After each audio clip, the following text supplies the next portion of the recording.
శ్రీ మాత్రే నమః. 18 సంవత్సరాలకు ఒకసారి వచ్చే అరుదైన చంద్రగ్రహణం మీ కుంభరాశిలోనే జరగబోతోంది. ఈ నెల మీ జీవితంలో ఒక పెద్ద మలుపు తీసుకురాగలదు. నేను పండిట్ సూర్యప్రకాష్. 3 ఆగస్టు 2026 నుండి 31 ఆగస్టు వరకు కుంభరాశి వారికి ఈ నెల ఎలా ఉంటుందో చెప్పబోతున్నాను. ప్రియమైన బిడ్డలారా, ఈ నెల మీకు అత్యంత ప్రత్యేకం. మీ అదృష్ట సంఖ్య 8, అదృష్ట రంగు నీలం. ఈ నెల ధైర్యంగా కొత్త నిర్ణయాలు తీసుకోండి, కానీ ఆర్థిక విషయాల్లో తొందరపాటు అసలు పనికిరాదు. ఓం శంశనేశ్వరాయ నమః అనే మంత్రం ప్రతిరోజు పఠించండి. ఈ నెల మీ జీవితంలో రాహుగ్రహ ప్రభావం అంటే ఊహించని మార్పులు తీసుకొచ్చే శక్తి మీ మొదటి భావంలో ఉండటం వల్ల వ్యక్తిత్వ పరివర్తన జరుగుతుంది.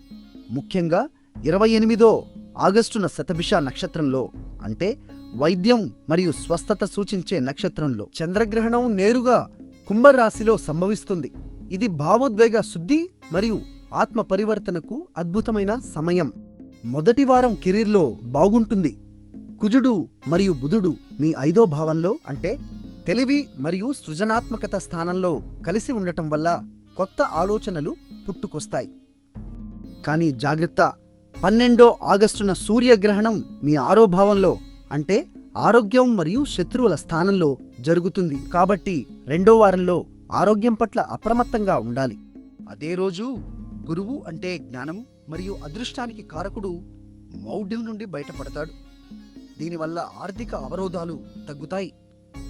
17 ఆగస్టున సూర్యుడు సింహ రాశిలో అంటే మీ 7వ భావంలో ప్రవేశిస్తాడు. ఇది భాగస్వామ్యం మరియు వైవాహిక జీవితంపై దృష్టి పెట్టే సమయం. 3వ వారం ప్రేమ విషయాల్లో అనుకూలం, కానీ శుక్రుడు మీ 8వ భావంలో నీచ స్థితిలో ఉండటం వల్ల ఆకర్షణలో ఉన్న నిర్ణయాలు ఆచితూచి తీసుకోండి. శనిదేవుడు మీ 2వ భావంలో అంటే ధనం మరియు కుటుంబ స్థానంలో వక్రగతిలో ఉన్నాడు.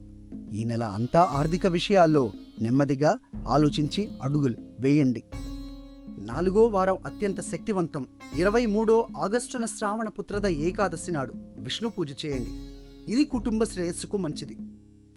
28 ఆగస్టున రక్షాబంధన్ మరియు చంద్రగ్రహణం ఒకే రోజు.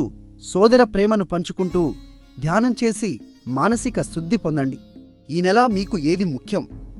కెరీర్, డబ్బు, ప్రేమ, ఆరోగ్యం? కామెంట్లో చెప్పండి. వీడియో నచ్చితే లైక్ చేయండి, మీ వాళ్ళతో షేర్ చేయండి. ప్రతిరోజు రాశి ఫలాల కోసం సబ్స్క్రైబ్ చేయండి. ప్రతిరోజు ఉదయం నీల వస్త్రం ధరించి ఓం శం శనైశ్చరాయ నమః అని 11 సార్లు జపించండి. శని దేవుడి కృప మీపై ఉంటుంది.